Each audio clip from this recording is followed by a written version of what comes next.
யாதும் ஊரே யாவரும் கேளீர் என்று கணியன் பூங்குன்றனார் வாக்குக்கேற்ப எங்கள் குன்றக்குடி கிராமத்தில் நாங்கள் ஜாதி மதங்கள் பாராமல் ஒற்றுமையோடு தானையா வாழ்ந்து கொண்டிருக்கின்றோம். குன்றக்குடியில் 3 மதங்கள் இருந்தும் அந்த 3 மதங்களுக்குரிய தலங்கள் இருந்தும் நாங்கள் எந்தவித ஜாதி மத வேறுபாடின்றி ஒற்றுமையோடு தான் வாழ்ந்து கொண்டு வருகிறோம். முன்னாள் பிரதமர் இந்திரா காந்தி அம்மையார் அவர்களால் மாதிரி கிராமம் என்று போற்றப்பட்ட புகழ் மிகுந்த கிராமத்திலிருந்து வந்திருக்கேன்னு சொல்றதுல பெருமை அடைகிறேங்க ஐயா. எங்கள் கிராமத்தில் இன்றும் கூட மதுபான கடைகள் இல்லைன்னு சொல்லிக் கொள்றதுல நான் பெருமைப்படுறேங்க ஐயா. இப்படிப்பட்ட புகழ் மிகுந்த கிராமத்திலிருந்து நான் ஜாதி மதம் கேட்க கூடாதுங்கிறத பத்தி பேச வந்திருக்கேன். ஒரு பெண்ணா இருந்து உங்க முன்னாடி சுதந்திரமா இன்னைக்கு பேசிட்டு இருக்கேன்னா அதுக்கு என்னங்கய்யா காரணம்? நம் முன்னோர்கள் சுதந்திரம்னு ஒண்ணு வாங்கினது தானங்கய்யா.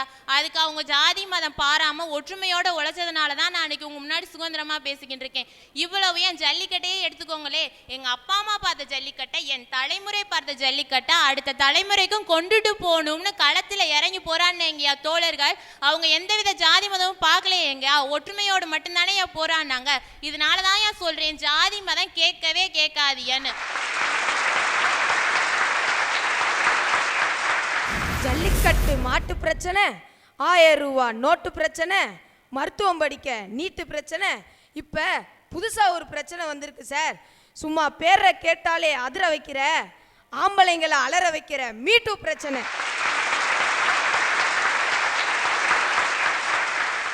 நாட்டு பிரச்சனை நாளுக்கு ஒன்று ஆளுக்கு ஒன்றுன்னு ஆட்டி படைக்கிற இந்த நேரத்தில் எல்லா ஊரும் நம்ம ஊரு தான், எல்லா மக்களும் நம்ம மக்களு தானு பாடின கணியன் பூங்குன்றன் என்கிற நம்ம பாட்டனோட வாழ்ந்து காட்டுறதுக்கு ஒரே வழி ஏற்றத்தாழ்வை பேசாமல் இருக்கிறதான் சார்.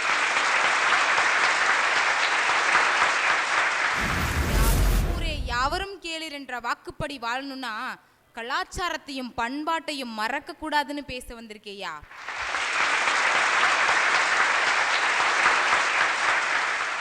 சித்திரையிலே ஏறிடுதல், வைகாசியிலே விசாகம், ஆணியிலே தேரோட்டம், ஆடியிலே பெருக்கு, ஆவணியிலே அபிட்டம், புரட்டாசியிலே விரதம், ஐப்பசியிலே தீபாவளி, கார்த்திகையிலே தீபம், மார்கழியிலே மாக்கோளம், தையிலே பொங்கல், மாசியிலே மகம், பங்குனிலே உத்திரம்னு வருஷத்தோட 12 மாசத்துக்கும் திருவிழாக்களை அமைச்சு சொந்த பந்தங்கள் எல்லாம் ஒன்று சேர்த்தாங்களே நம் முன்னோர்கள்.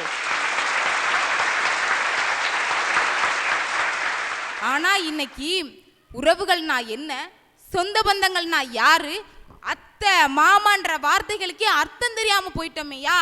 அதனாலதான் சொல்ல வர்றேன் கலாச்சாரத்தையும் பண்பாட்டையும் மறந்துட்டோம்னு.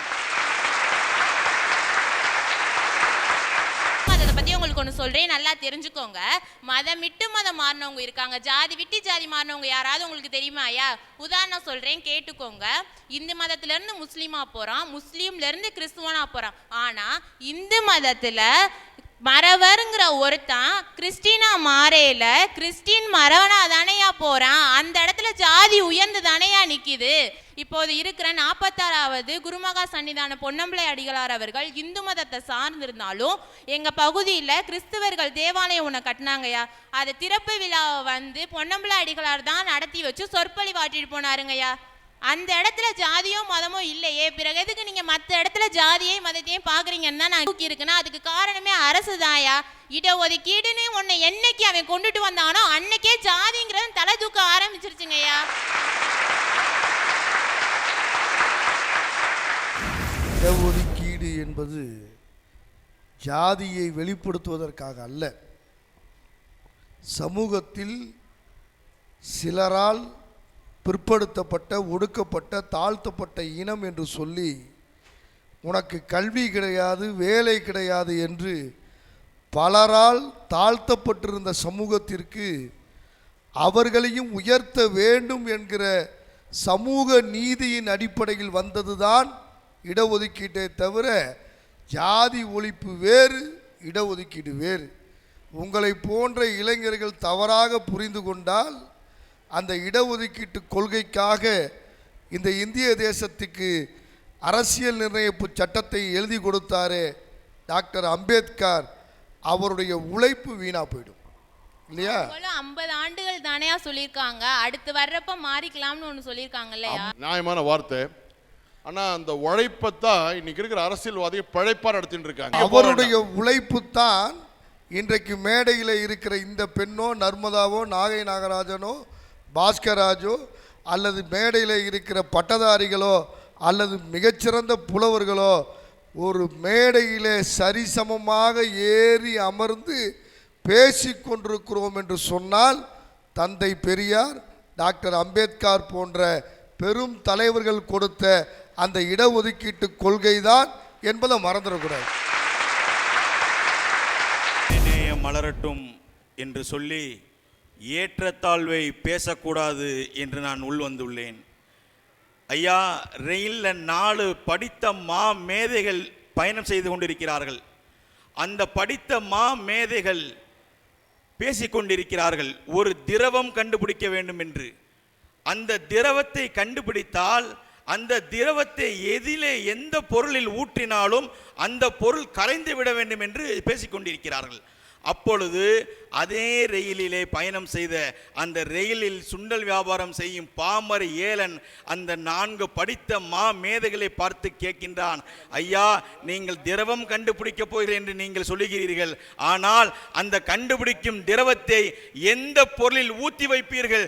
முதலில் நீங்கள் அந்த பொருளை கண்டுபிடியுங்கள், பின்பு நீங்கள் திரவத்தை கண்டுபிடிக்கலாம் என்று சொன்னார்கள். அங்கு இல்லையா ஏற்றத்தாழ்வு, அங்குதான் மனித நேயம் இருந்தது. ஐயா,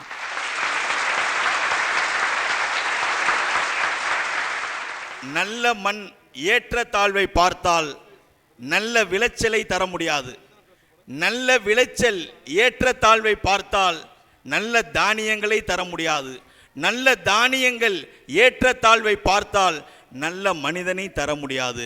நல்ல மனிதன்தாயா ஏற்றத்தாழ்வு பார்க்கின்றான். அதனால தான் நல்ல சமுதாயம் உருவாக முடியாமல் போகின்றன, நல்ல நாடு உருவாக முடியாமல் போகின்றன, நல்ல தேசம் உருவாக முடியாமல் போகின்றன.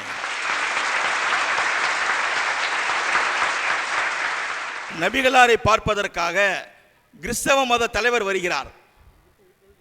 நபிகளார் அவர்கள் இன்முகத்துடன் அந்த கிறிஸ்தவ மத தலைவரை உள்ளே அழைத்து நீண்ட நேரம் பேசிக் கொண்டிருக்கிறார்கள்.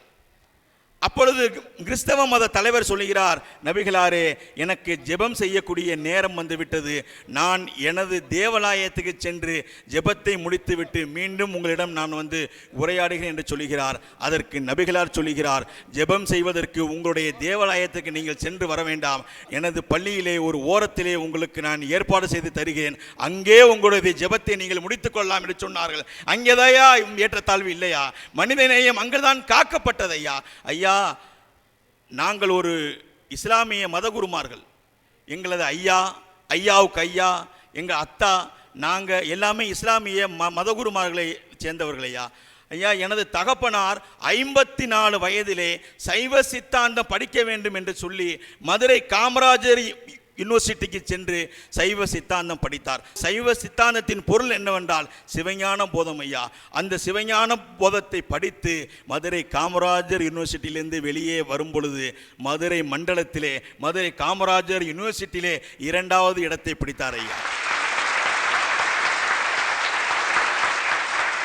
எனது தகப்பனார் மரியாதை நிமித்தமாக மதுரை ஆதீனத்தை சந்திக்க சென்றார். மடாதிபதியின் அதிபதி அங்கு அப்பொழுது இல்லை. ஆகவே மடாதிபதியின் காப்பாளரிடத்திலே தனது அட்ரஸையும் ஃபோன் நம்பரையும் கொடுத்துவிட்டு வீட்டுக்கு வந்துட்டாங்க. மாலை நேரம் ஒரு 7 மணி இருக்கும்யா, வீட்டுக்கு ஃபோன் வருது. ஃபோனை என் தகப்பனாருக்கு ஆன் செய்யவும் தெரியாது, ஆஃப் செய்யவும் தெரியாது. ஆகையால் எனது தங்கச்சி ஃபோன் எடுக்குது. ஃபோன் எடுத்தோடனே, அம்மா, நான் மதுரை ஆதீனம் பேசுகிறேம்மாங்கிறாங்க. ஐயா, எங்கள் அத்தா இரவு நேரங்களில் வைத்தியம் பார்க்கறது இல்லை, பகல் நேரத்தில் தான் பார்ப்பாங்கன்னு எல்லாட்டையும் சொல்கிற மாதிரி சொல்லிருச்சியா. உடனே சொல்கிறாங்க, மரியாதை நிமித்தமாக மதுரை ஆதீனம் உங்கள் அப்பாட்ட பேசணும்னு சொல்லுமாங்கிறாங்க.